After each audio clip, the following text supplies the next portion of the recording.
এই পৃথিবী 2 দিনের, কিসের এত বড়াই? আজকে মরলে কালকে 2 দিন, থাকবে না কেউ তোমার পাশে। হ্যাঁ, আজকে যদি নিঃশ্বাসটা বন্ধ হয়ে যায়, কালকে আমি লাশ। পরশুদিন আমার জন্য কেউ কান্নাকাটি করবে, তারপরে আমার কথা মাঝে মধ্যে স্মরণ করবে।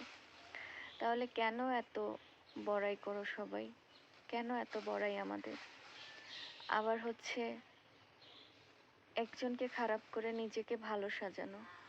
উপরে একজন আছে, আল্লাহ আমি কি করি, আমার কর্ম, আমার সব কিছু নতি নক্ষত্র তার কাছে লিপিবদ্ধ আছে।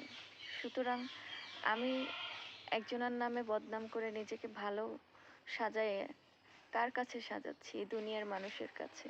কিন্তু আল্লাহর কাছে, তার কাছে জবাবটা কে দিবে? তাই এইসব জিনিস ছেড়ে ভালোভাবে চলে যদি মানুষ নিজের দিনের কথা ভাবে, নিজের কথা চিন্তা করে, তাহলেই না একটা মানুষ পরিপূর্ণ হেদায়েতপ্রাপ্ত হতে পারে।